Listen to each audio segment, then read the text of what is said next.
Okay, JD here, and today we're going to be talking about the basics and advanced basics of dialing in your sleep. Okay, so there are two experts here that are kind of pretty prominent in the research and kind of their knowledge base. And so we'll be talking about some insights we've taken away from Dr. Matt Walker, right, and Dr. Huberman, Andrew Huberman. So sleep really is a superpower. If you can dial in your sleep and you get well rested, it is probably the single most effective thing you can do for optimal recovery, body reset, and health, right? And it's super significant, right? You really can't sacrifice non-REM deep sleep or REM sleep without damage to your body. And so, there's a lot of studies that show that REM sleep is predictive of longevity and lifespan. Bad news here: any amount of alcohol, THC, marijuana, disruptive to REM sleep, right? And so naps can hamper, right, your ability to sleep and have a high quality night's sleep at night, right? And the basics really are kind of just making sure you go to bed and wake up at the same time, keeping the temperature in your room cool, okay, keeping the room dark, having kind of one of those blockers on your eyes, right, the patches, right, and then minimizing your caffeine intake. You don't want to eat caffeine after ingest caffeine after 12 p.m. If you can minimize alcohol. And what's interesting about sleep overall, when you do these habits, A/B test these habits or put on these behaviors, you're tracking it through the Whoop band or the Aura ring, you can kind of see the different variants and improvements in your sleep, right? We have growth hormones or ketogogues that also can improve your ability to get in deep sleep and REM sleep. So somewhere around ipranolol, that's an interesting one that has shown to improve your amount of deep sleep and REM sleep. And it's kind of interesting thinking about just the basics of sleep and advanced basics, right? So a few things here. Let's talk about light exposure. So to kind of cue your body's ability to wake up, it's recommended that you get 30 to 40 minutes of direct sunlight every morning to feel more alert. There can be sunlight lamps, okay, that you can mimic if you are if you go in a place that doesn't have direct sunlight when you wake up. And if you can, right, you kind of want to minimize your time throughout the day in sunglasses to make sure your body knows kind of the time of day and to rest the body. Also, on your computer, there are kind of from a light exposure standpoint, there are apps that can kind of reduce your blue light exposure throughout the day. Flux is one, and you can also wear blue light glasses, right, to help out. Let's talk about caffeine. So, caffeine again, we said you don't want to take too much after 12 p.m. or after a certain time. Why?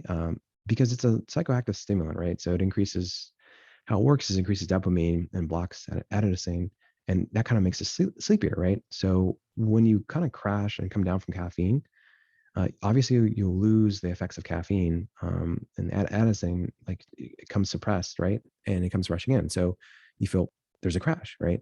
The half-life of coffee and caffeine is typically 5 to 6 hours, depending on how strong your enzymes are in your liver. And increased caffeine intake basically can correlate with the difficulty going to bed and difficulty falling asleep, right? So some rule of thumb is to basically get 8 to 10 hours of stop your caffeine 8 to 10 hours from when you want to go to bed, right? So we say 12 p.m. as a kind of rule of thumb. Getting back to and so that's important. So talked about alcohol. Alcohol is interesting because it kind of makes you feel like it's a sedative, but it's really not a sleep aid, right? So quote unquote nightcap or an evening drink may help you fall asleep, right, and kind of turn off your thoughts and so forth. But even though you're losing conscious quicker, you're not achieving deep quality sleep. And so the challenge with alcohol is it's pretty tough on your endocrine system. It dehydrates you, right? It also fragments sleep. So you'll wake up many times throughout the night and not have continuous deep sleep. And it's also a REM sleep blocker, which is not the best for your mind and so forth, right? So even one glass of wine with dinner will reduce sleep time, and it can even cause declines in growth hormone, right? So like when we're talking about growth hormone secretagogues and so forth, like we just don't want to impact that, right? Now, another one that's a little kind of tough is marijuana and CBD, right? So we're not talking about the efficacy of CBD products. We're not talking about the benefits of it. But marijuana basically is overall disruptive of sleep. It consists, and if you think about marijuana itself, THC and CBD, the non-psychoactive components, kind of similar to alcohol, it blocks REM sleep. And so when you stop marijuana, THC, REM sleep, will resume, and we even try to kind of regain lost REM sleep, right? So one concern about using THC for sleep is kind of like using sleeping pills, right? So there's a kind of withdrawal dependency, and that can give you rebound insomnia. If you've ever had sleeping pills, we're not talking about Elon Musk here, but if you ever been on sleeping pills, it's challenging, right? Because that is really real rebound insomnia. And so, overall, basically CBD is probably not the most disruptive as THC, but we don't have enough research to suggest much about it in terms of informed suggestions versus, marijuana overall. In terms of a supplement that's really popular moving forward is melatonin. And so that's interesting, right? Because it kind of tells the body when it's day and night and can help with timing of sleep, but it's not there to induce sleep. So a good analogy, I think, Matt had spoken about, Matt Walker, is melatonin is like a race director who calls all races a lion, but doesn't kind of participate in the race itself, right? So what does that mean? So darkness triggers release of melatonin. So by dimming your lights in the house and avoiding blue light with these blue light blockers, right, that can help. But it's not the most helpful overall as a sleep aid. You know, it's just kind of something that tells you, right, when sleep should occur, right? So it may work for some people. Combining it with a few other supplements could be helpful. Magnesium, right? And theanine and epigen, right? And so those are some three from Dr. Huberman, one of his toolkits. We'll kind of share that that he recommends as well. And valerian root, right? And there's also recommendations that valerian root may not support, benefit for sleep. There's also some things that about tart cherries, right? Tart cherry juice. Some studies have shown that can kind of reduce time awake throughout the night, increase minutes of sleep. Kiwi fruit. This is super interesting. Eating kiwi with the skin on seems to decrease the speed of time to fall asleep and increase sleep duration. Maybe it's the GABA. The GABA is another supplement that we would recommend. And so there's a kind of a lot of